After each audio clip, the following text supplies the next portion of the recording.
Alhamdulillah, wassalatu wassalamu ala rasulillah.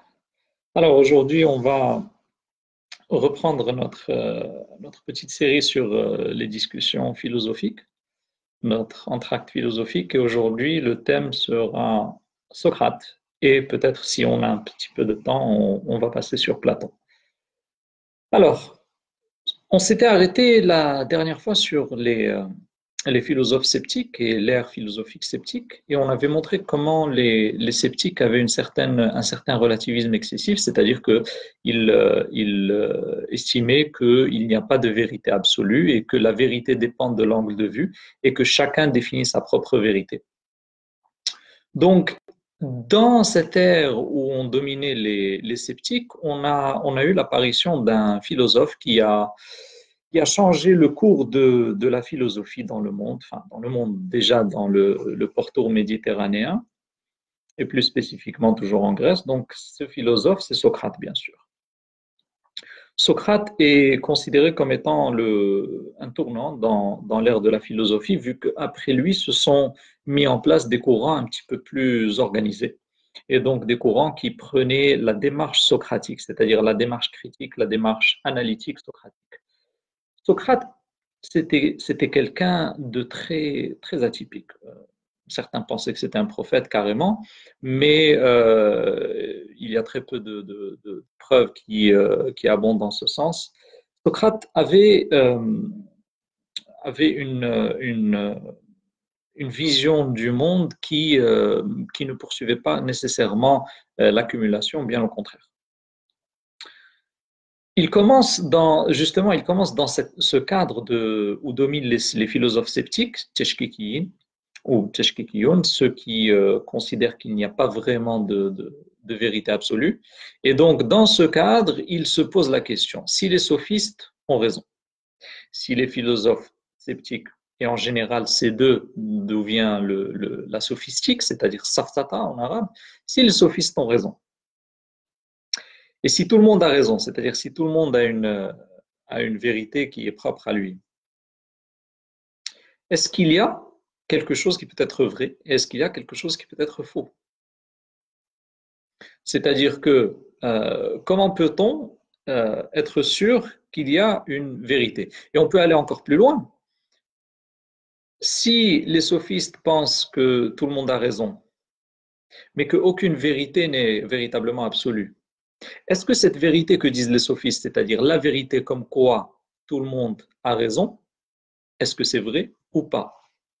C'est-à-dire on peut soumettre les sophistes et les sceptiques à leur propre démarche et méthodologie. C'est-à-dire on peut se demander si tout le monde a raison et si les sophistes pensent que tout le monde a raison et que tout le monde peut avoir raison et que cette vérité, c'est-à-dire cette affirmation, le fait que tout le monde a raison est une vérité, est-ce que c'est vraiment une vérité ou pas? Vu qu'il n'y a pas de vérité universelle, donc celle-là aussi n'est pas une vérité.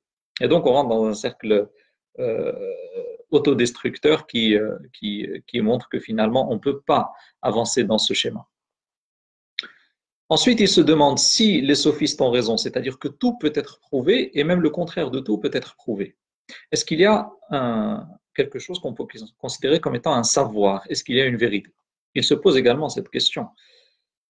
Socrate était quelqu'un qui avait une hygiène très borderline, c'est-à-dire qu'il ne se lavait pas énormément, il ne prenait pas soin de son apparence, et donc ça se voyait. Il passait son temps à poser des questions, il rencontrait des gens dans la rue et n'hésitait pas à leur poser des questions du type qu'est-ce que la justice, qu'est-ce que la beauté, qu'est-ce que l'amour, qu'est-ce que le bonheur. Et donc les gens répondaient à ces questions, c'est-à-dire que quand vous abordez quelqu'un et que vous lui demandez qu'est-ce que la beauté, il commence à vous décrire la beauté. Mais Socrate ne s'arrêtait pas bien sûr à cette première démarche. Il se demandait, c'est-à-dire s'il demande à quelqu'un qu'est-ce que la beauté, la personne va dire peut-être c'est l'harmonie des couleurs. Il va ensuite lui demander qu'est-ce que l'harmonie. Il va dire c'est quand les couleurs sont dans un certain ordre. Il va dire mais est-ce qu'il y a un ordre pratique? Est-ce que ton ordre, c'est l'ordre d'une autre personne? Etc. etc. C'est-à-dire qu'il va essayer de pousser les questions jusqu'au point où la personne n'aura finalement plus la certitude qu'il avait. Et c'est le but de Socrate. C'est-à-dire son but, c'est d'arriver à cette étape où la personne devient nuancée, c'est-à-dire qu'elle relativise ses certitudes. Et pour Socrate, cette mission, c'est justement l'objectif, dans le sens où on permettra à la personne de sortir de certaines certitudes infondées vers des nuances qui sont beaucoup plus logiques et rationnelles. Il pensait que la vertu est la chose la plus importante à avoir et l'une de ces maximes les plus importantes et qu'on retient même aujourd'hui, c'est une vie non examinée ne vaut pas la peine d'être vécue. Une vie non contemplée ne vaut pas la peine d'être vécue. Et donc le mot contempler ou examiner, on peut le traduire en arabe peut-être par ta'ammul, c'est-à-dire le fait de pouvoir avoir un certain recul par rapport aux choses, examiner et contempler les objectifs des choses, l'essence des choses, les conclusions que l'on peut tirer de l'interaction de ces choses, des comportements humains, etc., etc. Et donc pour lui, une vie non contemplée, non examinée, ne vaut pas la peine d'être vécue. Il s'est fait, avec cette démarche, il s'est fait beaucoup d'ennemis. Il s'est fait beaucoup d'ennemis, c'est-à-dire qu'au fur et à mesure de l'avancement des choses, il commençait à se faire des ennemis parce qu'il sortait les gens de leur confort, de leur certitude, vers l'inconfort du doute, vers l'inconfort de la remise en cause, vers l'inconfort de la nuance. Et à partir d'un certain moment, il a été convoqué par la justice. Quel était le chef d'accusation contre Socrate? C'est le fait de provoquer le désordre dans la vie publique et de provoquer des troubles dans la vie publique. Et donc, dans les procès grecs, on avait deux étapes. On avait l'étape de prouver est-ce que il y a culpabilité ou pas.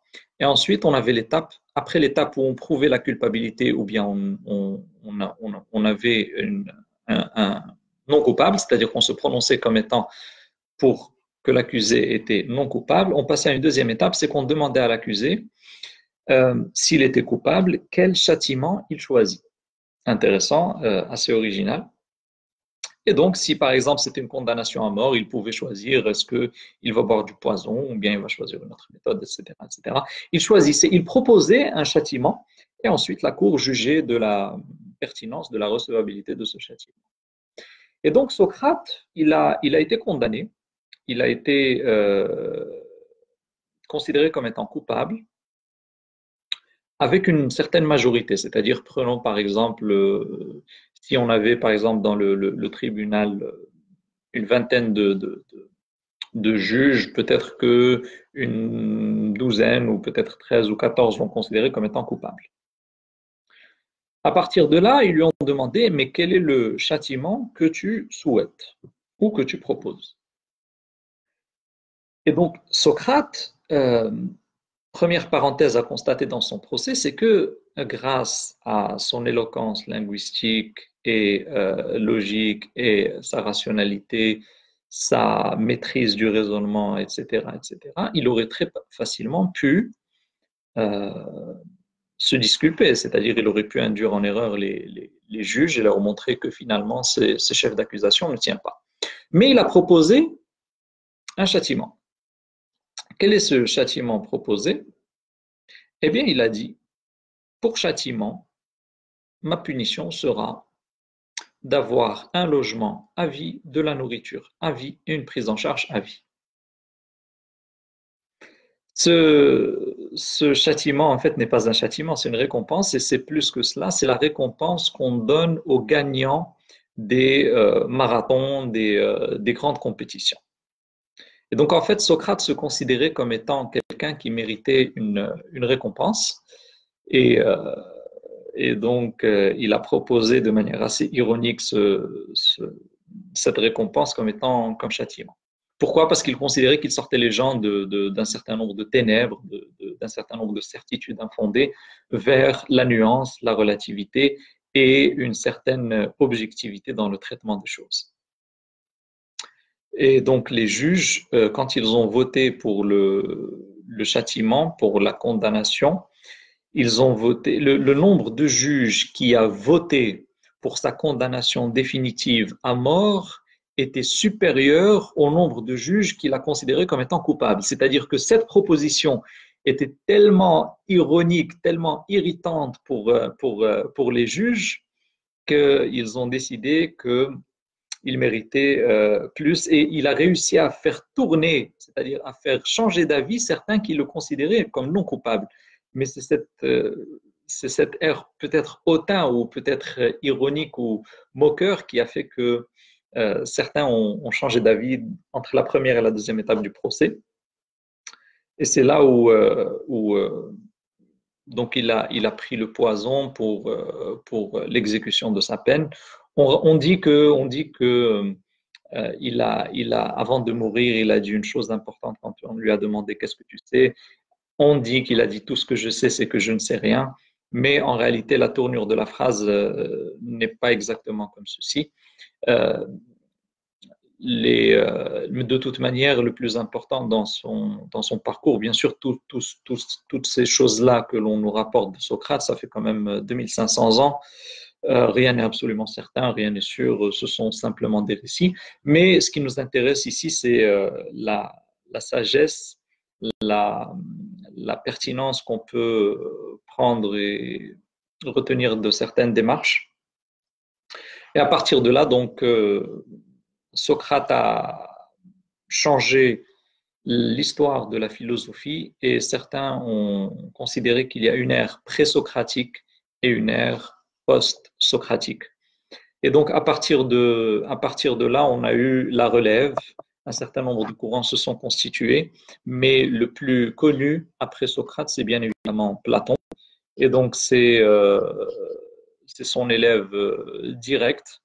Et on va revenir sur les apports de Platon et sa philosophie dans notre prochain entracte philosophique. Inch'Allah, il ne faut pas hésiter. Si vous avez des questions, allez laisser en commentaire. J'essaierai d'y répondre.